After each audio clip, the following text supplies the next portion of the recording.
My name is Tom Brusegaad. I serve as a regional director for Senator Hoeven. I work out of his Grand Forks office. A little background about me: I was born and raised on a family farm in rural Grand Forks County.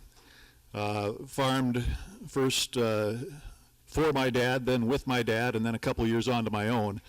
But managed to start right at the onset of scab and some price issues. So I got out of production agriculture, luckily right in time for prices to skyrocket.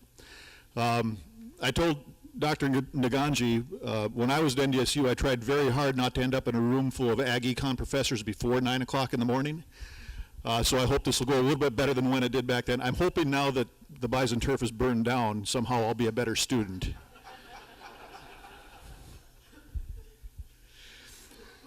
It's a little intimidating to come on after your boss did a video and be asked to expand on his comments, because when my boss says something, he usually says it pretty clearly and pretty plainly. But there are a couple of things that I suspect many of you will be interested in, and I'm looking forward to hearing your questions. Before I start, could I just get a share of hands? How many are in ag lending in the room? Okay, and crop insurance folks? Oh, yeah. And farmers, production agriculture? Nice mix, excellent. I'll begin by saying the 2014 Farm Bill was an interesting departure. We really kind of set the bar was set for us perhaps early on, given some of the fiscal constraints, and the attitude was we wanted to get away from the attitude of a direct payment to farmers, regardless of the economic situation on the ground. There are reasons for that. There were plenty of ag producers who said their annual payment, frankly, wasn't adding a whole lot to the bottom line. And B, the perception it gave to people not related to production agriculture across the country that farmers got a check no matter what. So the end result was the structure of the ARC program and the PLC program, giving farmers an option about which one worked better for them.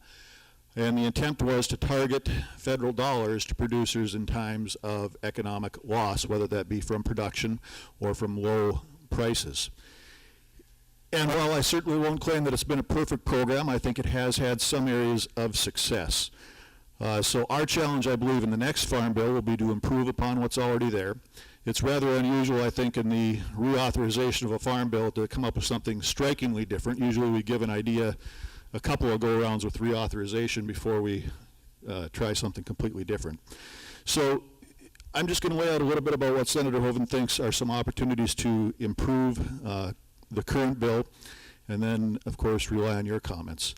The biggest challenge I think we had with the ARC program occurred in the 2014 crop year, particularly in eastern south central North Dakota with Logan and Lemoore County. And the issue revolved around the data that USDA used or FSA used to calculate payments. They relied on the NAS, National Ag Statistics Service data, to figure out qualifications for ARC payments. NAS data is developed by producers returning surveys, and in those two counties in particular, there weren't enough surveys returned for NAS to publish, quote unquote, publish a yield. So USDA, in their wisdom, assigned a calculated yield that, quite frankly, didn't reflect the conditions on the ground. In fact, if I remember right, was at Lemoore County, Dale, I believe, if you would have believed what they calculated, would have had a record production year of all time in 2014, and everybody knows that simply wasn't the case. As a result, producers in those two counties, for the most part, were shut out of ARC corn payments. So I think our big struggle in the next Farm Bill will be to develop a way that we can use data that's verifiable, that's reflective of the conditions on the ground. I tend to think that RMA data that farmers have access to is probably the best way to do that. I think the boss generally believes that to be the case as well, but that's something we're going to work really hard at to make sure that we have some way to make sure that that the numbers used to calculate farmers' payments are reflective of what actually happened. He did introduce language, a rider on an appropriations bill to try a pilot program to make sure that the state committee, state FSA committee, had some flexibility to adjust numbers when things were out of whack, and we're hopeful that that will continue.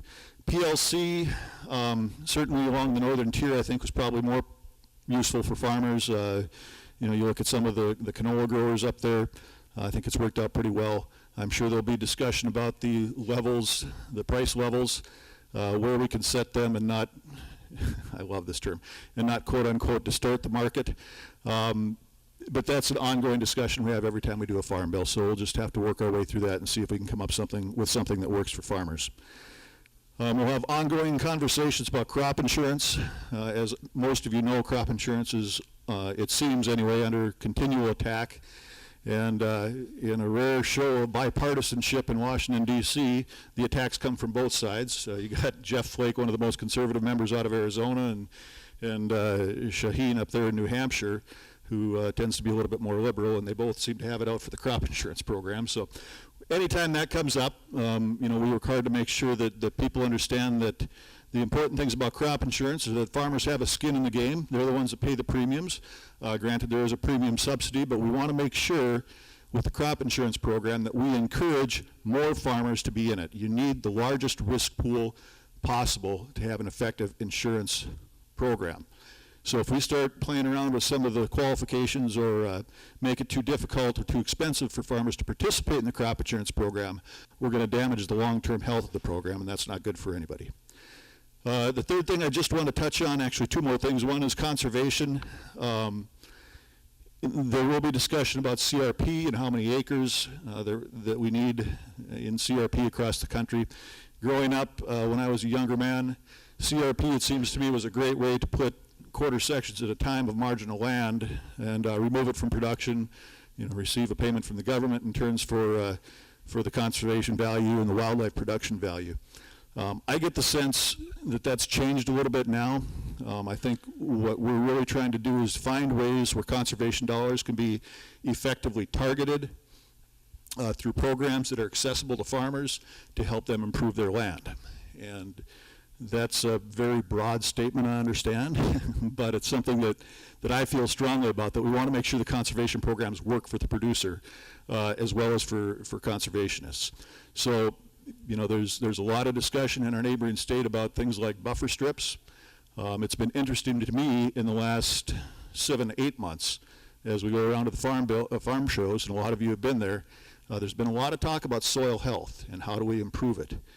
And it's interesting, you see some of the research out of Manitoba that would indicate that while buffer strips might work in southwestern Minnesota or in Iowa or in Illinois, perhaps in northeast North Dakota, it's not the best way to improve water quality, and in fact sometimes has the opposite effect.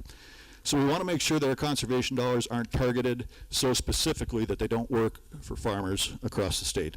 And then the final thing I'll touch on, it's not necessarily Farm Bill specific, but it probably provides us the best opportunity to be effective, is to work on deregulation.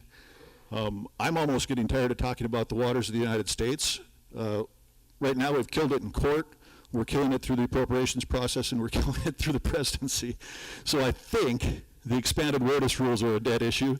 But there's a lot of issues like that that come forward that we need input from producers to let us know how we can make their jobs easier, whether that's overregulation of the anhydrous retail industry, whether it's registering of crop protection products as they work through the EPA. Please don't hesitate to reach out to our office so we can help foster that.